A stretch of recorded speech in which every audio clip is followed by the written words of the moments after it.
ನಮಸ್ತೆ friends, welcome back to my channel. ನಾನು Geeta. Friends, ನಿಮಗೆಲ್ಲ ಗೊತ್ತಿರೋ ಹಾಗೆ ನಾನು already sari pre pleating and box folding ಕ್ಲಾಸಸನ್ನು ಸ್ಟಾರ್ಟ್ ಮಾಡಿದ್ದೀನಿ. ಆಲ್ರೆಡಿ 5 ವಿಡಿಯೋಗಳನ್ನು ಅಪ್ಲೋಡ್ ಮಾಡಿದ್ದೀನಿ. ಇವತ್ತಿನದು 6ನೇ ವಿಡಿಯೋ ಆಗಿರುತ್ತೆ.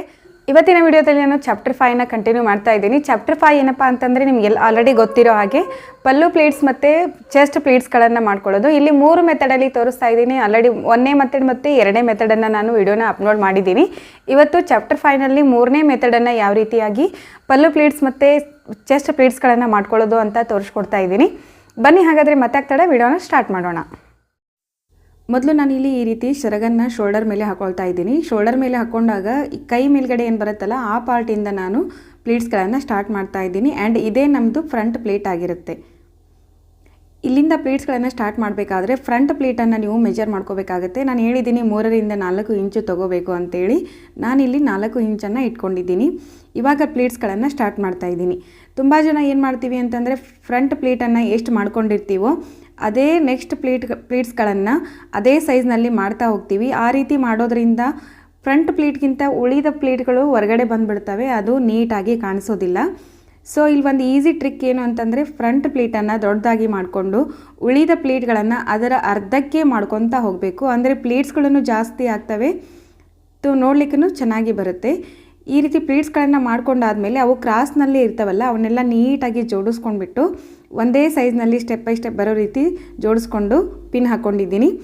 ನಂತರ ಈ ರೀತಿ ಸೆರಗನ್ನು ಟೇಬಲ್ಗೆ ಹೋಲ್ಡ್ ಮಾಡಿಬಿಟ್ಟು ಈ ರೀತಿ ಪ್ಲೇಟ್ಸ್ಗಳನ್ನು ಜೋಡಿಸ್ಕೊಳ್ತಾ ಇದ್ದೀನಿ.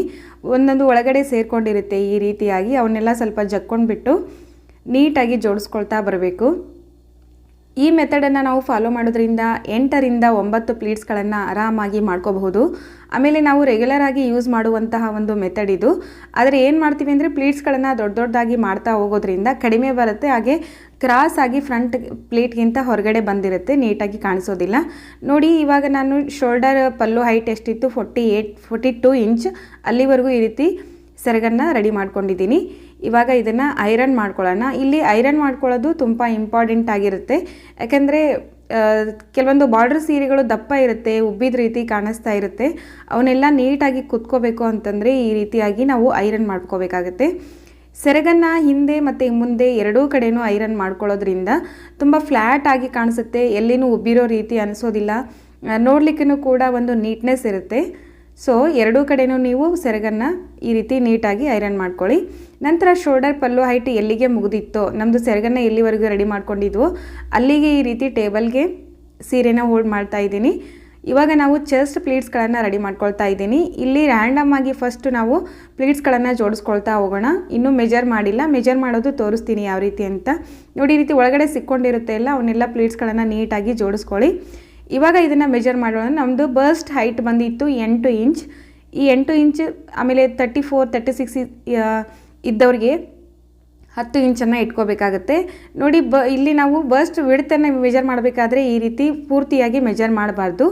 ನಮ್ಮದು ಬಸ್ಟ್ ವಿಡ್ತ್ ಎಷ್ಟಿದೆಯೋ ಅಲ್ಲಿ ಅದನ್ನು ನಾವು ಫ್ರಂಟ್ ಪ್ಲೇಟನ್ನು ಫೋಲ್ಡ್ ಮಾಡಿರ್ತೀವಲ್ವ ಅಲ್ಲಿಂದ ಈ ರೀತಿ ಮೆಜರ್ ಮಾಡ್ಕೋಬೇಕು. ನೋಡಿ, ಫ್ರಂಟ್ ಪ್ಲೇಟಿಂದ ನಾನು ಮೆಜರ್ ಮಾಡಿದಾಗ ಈ ರೀತಿಯಾಗಿ ಕ್ರಾಸ್ ಆಗಿ ಬಂದಿದೆ. ಅಲ್ಲಿವರೆಗೂ ಈ ಚೆಸ್ಟ್ ಪ್ಲೇಟ್ಸ್ಗಳನ್ನು ನಾವು ಅಗಲವಾಗಿ ಜೋಡಿಸ್ಕೊಳ್ತಾ ಹೋಗಬೇಕು.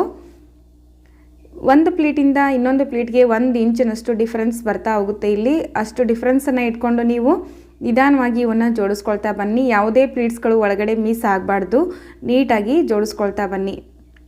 ಎಲ್ಲಿನೂ ಕೂಡ ಫೋಲ್ಡ್ ಆಗಬಾರ್ದು, ಕ್ರಾಸ್ ಆಗಿ ಬರಬಾರ್ದು. ಆ ರೀತಿ ಇದನ್ನು ಜೋಡಿಸ್ಕೊಂಡಿದ್ದೀನಿ ನೋಡಿ ಈ ರೀತಿಯಾಗಿ. ಇವಾಗ ಇದನ್ನು ನಾವು ಕೈಯಿಂದ ಅಳತೆ ಮಾಡೋದಾದರೆ ಎರಡೂ ಕಡೆ 90 ಡಿಗ್ರಿ ಆ್ಯಂಗಲಲ್ಲಿ ಈ ರೀತಿ ಸೇಮ್ ಆಗಿ ಬರಬೇಕು. ಉದ್ದನೂ 1 ಮೊಳ ಇದೆ, ಆಮೇಲೆ ಅಗಲನೂ ಕೂಡ 1 ಮೊಳದಷ್ಟು ಬಿಡ್ತಿದೆ ಇದು. ಇವಾಗ ಇದನ್ನು ಐರನ್ ಮಾಡ್ಕೊಳ್ತಾ ಇದ್ದೀನಿ.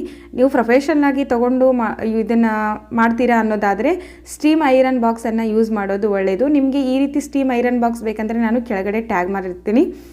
ನೋಡಿ, ಇವಾಗ ಚೆಸ್ಟ್ ಪ್ಲೇಟ್ಸ್ ರೆಡಿಯಾಗಿದೆ. ಇದನ್ನು ಈ ರೀತಿ ಹಿಂದಕ್ಕೆ ಹಾಕ್ಕೊಂಡ್ಬಿಟ್ಟು ನಮ್ಮದು ಈ ಕಡೆ ರೈಟ್ ಸೈಡ್ ಬರುವಂತಹ ಪ್ಲೇಟ್ಸ್ಗಳನ್ನು ನಾವು ರೆಡಿ ಮಾಡ್ಕೋಬೇಕಾಗುತ್ತೆ. ಇಲ್ಲಿನೂ ಕೂಡ ವಿಡ್ತನ್ನು ಸ್ವಲ್ಪ ಜಾಸ್ತಿ ತೊಗೋಬೇಕಾಗುತ್ತೆ. ಫಸ್ಟ್ ಈ ರೀತಿ ನೀಟಾಗಿ ಜೋಡಿಸ್ಕೊಳ್ಳಿ. ಯಾವುದೇ ನೆರೆಗಳು ಒಳಗಡೆ ಮಿಸ್ ಆಗಬಾರ್ದು, ಕ್ರಾಸ್ ಆಗಬಾರ್ದು, ಸೀರೆ ಎಲ್ಲಿನೂ ಕೂಡ ಫೋಲ್ಡ್ ಆಗಬಾರ್ದು. ಆ ರೀತಿಯಾಗಿ ನೀವು ಫಸ್ಟ್ ಟೈಮ್ ಮಾಡ್ತಾ ಇದ್ದೀರಿ ಅಂದರೆ ನಿಧಾನವಾಗಿ ಮಾಡ್ಕೊಳ್ತಾ ಬನ್ನಿ. 1-2 ಸಲ ಆದರೆ ನಿಮಗೆ ಪ್ರಾಕ್ಟೀಸ್ ಆಗುತ್ತೆ. ನೋಡಿ, ಈ ರೀತಿಯಾಗಿ ಇದನ್ನು ಜೋಡಿಸ್ಕೊಳ್ಳಿ. ನೋಡಿ ನಾವು ಆಗಲೇ ವಿಡ್ತನ್ನು ಒಂದು ಮೊಳದಷ್ಟು ತೊಗೊಂಡಿದ್ವಿ, ಬಟ್ ಇಲ್ಲಿ ಸ್ವಲ್ಪ ವಿಡ್ತನ್ನು ಜಾಸ್ತಿ ತೊಗೋಬೇಕಾಗುತ್ತೆ. 1.5 ಮೊಳದಷ್ಟು ನಾನಿಲ್ಲಿ ವಿಡ್ತನ್ನು ಈ ರೀತಿ ಮಾಡ್ಕೊಂಡಿದ್ದೀನಿ.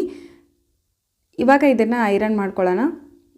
ಈ ರೀತಿ ಸ್ಟೀಮ್ ಅಥವಾ ಸ್ಪ್ರೇ ಐರನ್ ಬಾಕ್ಸ್ ಇದ್ದರೆ ಈ ರೀತಿ ಫಸ್ಟು ಸ್ಪ್ರೇನ ಮಾಡಿಬಿಟ್ಟು ಆಮೇಲೆ ನೀವು ಸ್ಟೀಮನ್ನು ಯೂಸ್ ಮಾಡಿ ಐರನ್ ಮಾಡೋದ್ರಿಂದ ಸಾಫ್ಟಾಗಿ ಕುತ್ಕೊಳ್ಳುತ್ತೆ. ಬಟ್ಟೆಗೆ ಎಲ್ಲಿಯೂ ಕೂಡ ಡ್ಯಾಮೇಜ್ ಆಗೋದಿಲ್ಲ. ತುಂಬಾ ನೀಟ್ನೆಸ್ಸನ್ನು ಕೂಡ ನಾವು ರೆಗ್ಯುಲರಾಗಿ ಯೂಸ್ ಮಾಡೋ ಒಂದು ಐರನ್ ಬಾಕ್ಸ್ಗಿಂತ ಇದು ಚೆನ್ನಾಗಿರುತ್ತೆ.